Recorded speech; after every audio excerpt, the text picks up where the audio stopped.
Satu. Salam Guru Penggerak. Kami CDP Angkatan 11 Kabupaten Wonogiri, kelas 510A. Saya Sektaria Diwardani. Saya Dian Pratiwi. Saya Sarnoko. Saya Sri Warsini. Saya Weni Eka Saputri. Akan melaksanakan tugas demonstrasi kontekstual modul 2.3 coaching untuk supervisi akademik. Guru bergerak, Indonesia maju.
Assalamualaikum Bu Dian. Waalaikumsalam Bu Sri. Bagaimana kabarnya? Alhamdulillah baik.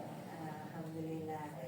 Ibu Dian, sebelum kita memulai proses coachingnya, nanti di sini saya berperan sebagai pengamat atau supervisor yang akan mengamati proses coaching penjenengan dengan coaching. Namun sebelumnya memulai proses coaching ada ya hal yang saya sampaikan terkait rubrik penilaian dalam observasi saya, agar ibu juga tahu nanti rubrik penilaian yang akan menjadi acuan saya.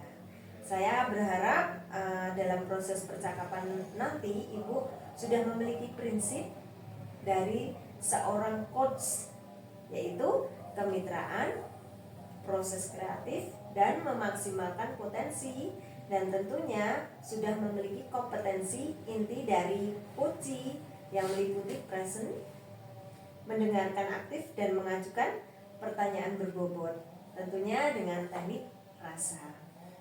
Dan nantinya saya berharap dalam proses coaching ibu juga menerapkan alur dari TIRTA, yaitu tujuan, kemudian identifikasi, rencana, dan juga tanggung jawab. Rubrik penilaian ini saya jadikan acuan dalam penilaian ibu. Bagaimana, bisa dipahami ibu? Bisa Bu. Oke. Berarti sebelum mulai coachingnya ada beberapa pertanyaan ya, boleh ya saya bertanya ya? Oke. Pertanyaan yang pertama yaitu kompetensi coaching yang mana yang ibu kembangkan dalam percakapan nanti? Kompetensi yang akan saya kembangkan yang pertama adalah mendengarkan dengan rasa. Kemudian yang kedua adalah memberi pertanyaan yang berbobot kepada coach. Oke. Begitu nggih. Dari kompetensi tadi yang ibu ambil tadi, kompetensi spesifik yang mana yang ibu kembangkan nantinya? Kompetensi spesifik yang ingin saya kembangkan adalah mendengarkan dengan rasa. Oke. Pertanyaan terakhir nih, tentang indikator ketercapaian, kira-kira tolok ukur yang bagaimana yang ingin ibu tuju dalam proses percakapan ini? Ya, tolak ukur yang ingin saya tuju dalam percakapan ini yang pertama adalah saya bisa menerapkan alur TIRTA. Yang kemudian yang kedua adalah menggali ide-ide dari coach, dan dimana coach ini nanti bisa menemukan solusi dari permasalahan yang dihadapi. Oke, baik. Semoga dari indikator yang ibu sampaikan tadi terkait prosesnya meliputi TIRTA dan ide-ide solusi dari coach bisa tergali dengan maksimal, sehingga dalam proses percakapan nanti berjalan dengan lancar. Demikian Ibu yang bisa saya sampaikan. Setelah ini monggo Ibu silakan memulai percakapan dengan Koci. Semoga berjalan dengan lancar ya Ibu. Matur nuwun, silakan. Ya, Bu.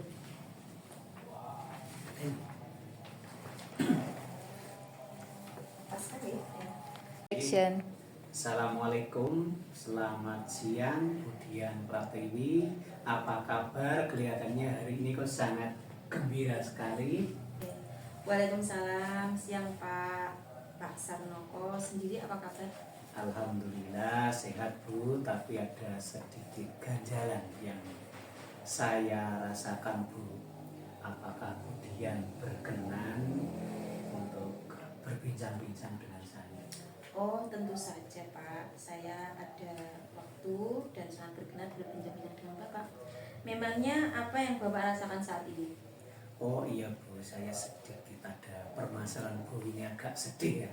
Apakah Ibu bersedia untuk berdiskusi dan berbagi dengan saya? Tentu saja Pak Sarnoko, malah saya senang dapat berbagi dengan Bapak. Memangnya setelah Bapak berbincang-bincang dengan saya, apa yang Pak Sarnoko harapkan? Oh iya Bu, setelah saya berbincang-bincang dengan Ibu Dian Pratiwi nanti, harapan saya ke depannya dapat menemukan solusi permasalahan pembelajaran yang saya hadapi. Kalau boleh tahu, permasalahannya Pak Sarnoko itu apa ya Pak? Begini Bu Dian, permasalahan ini berhubungan dengan murid-murid, bukan berhubungan dengan masalah pribadi saya Bu Dian. Oh begitu Pak, permasalahannya seperti apa itu Pak? Gini Bu, di dalam kelas saya ada beberapa murid yang mengalami kesulitan belajar dan memahami materi pelajaran yang saya ajarkan, matematika, yaitu materinya piktogram dan diagram batang. Oh begitu. Kalau boleh tahu, kira-kira dari beberapa murid Bapak yang tidak memperhatikan pelajaran dan kesulitan dalam memahami penjelasan yang Bapak sampaikan, itu penyebabnya apa Pak? Iya Bu, sepertinya ada beberapa faktor yang menyebabkan murid saya mengalami kesulitan memahami materi saya itu Bu. Oh begitu. Ada beberapa faktor ya Pak yang menyebabkan murid-murid Bapak mengalami kesulitan. Kira-kira faktor yang paling memungkinkan menjadi penyebabnya itu apa Pak? Oh iya Bu, saya sudah menanyakan ke murid saya. Ada beberapa yang menjawab dari mereka itu masih mengantuk. Ada beberapa yang menjawab memang masih lamban dalam memahami materi pelajaran. Oh begitu ya Pak. Jadi sebenarnya seberapa besar harapan Pak Sarnoko terhadap murid tersebut dalam menerima pembelajaran yang Bapak sampaikan? Harapan saya itu setidaknya murid-murid yang di dalam kelas setelah saya menerapkan pembelajaran, saya itu mereka paham dengan menjawab pertanyaan yang saya ajarkan. Jadi sebenarnya saya sudah menerapkan model problem based learning, akan tetapi mereka tetap melamun, tetap malas, dan ketika ditanya mereka hanya menggeleng-gelengkan kepala. Iya Pak, setidaknya itu mereka memberikan respon yang baik atau positif atas pertanyaan Bapak yang Bapak berikan. Baik Pak Sarnoko, setelah Bapak mengetahui faktor penyebab permasalahan ini, bagaimana kira-kira langkah Bapak untuk mengatasinya? Terpikir oleh saya ada hal yang harus saya lakukan Bu. Untuk murid yang masih mengantuk, nanti saya akan menanyakan penyebabnya. Mereka mengantuk itu apa, kantuknya itu penyebabnya apa, dan ternyata mereka menjawab bahwa di rumah itu selalu bermain HP. Saya menasihatinya kepada mereka bahwa untuk bermain HP itu boleh, tapi maksimal 1,5 jam per hari. Karena jika lama-kelamaan anak itu matanya itu akan rusak gitu. Kemudian saya juga berpesan di WA grup kelas kepada orang tua bahwa orang tua harus selalu mendampinginya anak-anaknya untuk belajar. Untuk murid yang masih lambat dalam memahami pelajaran, saya juga akan memberikan bimbingan khusus kepada murid-murid dan yang lebih dibandingkan dengan murid-murid yang agak pinter-pinter, begitu Budian. Baik Pak Sarmoko, itu rencana yang sangat bagus menurut saya. Di mana Bapak mengingatkan murid untuk tidur lebih awal di malam hari, bermain HP-nya maksimal 2 jam, agar pagi hari itu mereka tidak mengantuk. Dan untuk murid yang lamban dalam memahami pelajaran itu, Bapak berencana untuk memberikan bimbingan khusus dan lebih, begitu ya Pak? Menurut Pak Sarmoko, bimbingan seperti apa ya yang akan Bapak berikan? Oh iya Bu, tadi saya koreksi sedikit bahwa untuk penggunaan HP maksimal itu 1,5 jam, bukan 2 jam per hari. Oh, betul. Ya, jadi bimbingan khusus dan lebih ini seperti saya mengulang penjelasan materi dengan berbagai media, entah itu dalam bentuk video yang saya ambil dari berbagai sumber, dari YouTube dan lain-lain, kemudian memberi pertanyaan pemantik dan latihan soal-soal yang tingkatannya itu sudah hot, yaitu C4, 5, dan 6 untuk menggali dan mengukur tingkat pemahamannya, begitu Bu. Oh, berarti Bapak selalu membimbing murid-murid yang lamban dalam belajar secara terus-menerus ya Pak? Yes, right. Saya membimbing mereka sampai mereka bisa. Oh begitu ya. Baik, kapan Bapak akan melaksanakan bimbingan tersebut?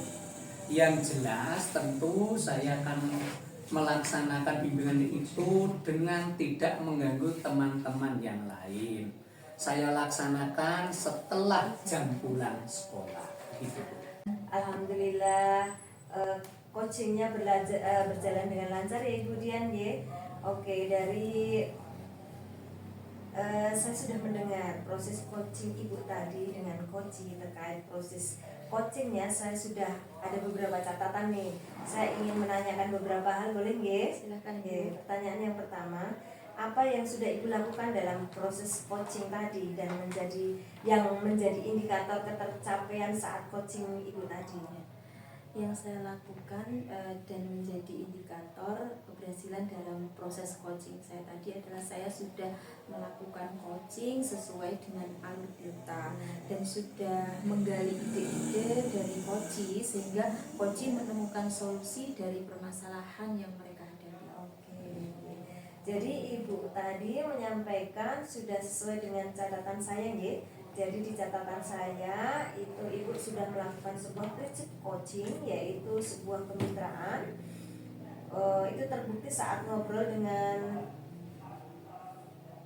Ibu tadi merasa setara dengan coachingnya, ya, berusaha menggali kreativitas seorang coaching untuk mengeluarkan solusi-solusi yang terkait dengan masalah yang beliau hadapi. Kemudian Ibu juga mengajukan pertanyaan-pertanyaan yang berbobot sehingga memaksimalkan potensi seorang coaching.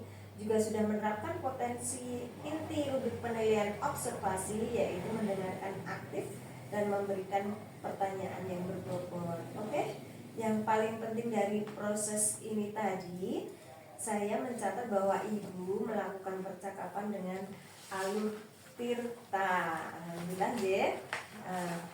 Ibu memulai dengan tujuan, kemudian identifikasi, kemudian rencana dan tanggung jawab. Alhamdulillah ini secara gambaran dari catatan saya, Ibu sudah melakukan coaching dengan sangat luar biasa. Nah sekarang ini nih ada pertanyaan terakhir nih Bu ya, mohon dijawab ya. Kira-kira kompetensi apa lagi yang ingin Ibu kembangkan berdasarkan proses coaching tadi? Iya. Kompetensi yang ingin saya kembangkan berdasarkan proses coaching tadi adalah kehadiran penuh atau present. Oh, jadi kompetensi atau present ya, atau kehadiran penuh ya? Iya, present atau kehadiran penuh ya, yang akan Ibu kembangkan dan maksimalkan dalam diri Ibu, dan tidak hanya potensi ini juga harusnya ya, potensi yang lainnya agar semakin tajam ketika memberikan pelayanan coaching kepada mitranya. Dan saya juga berharap semoga proses ini nanti menjadi bekal untuk ibu ya, nantinya memberikan proses coaching juga bisa sesuai dengan harapan. Dan semoga dalam memberikan pelayanan coach tetap berpegang teguh pada alur tirta. Terima kasih ibu sudah luar biasa melakukan coaching, semoga bisa berdampak bagus ke depannya ya untuk ibu ya. Terima kasih. Ya, sama-sama. Iya, assalamualaikum. Waalaikumsalam.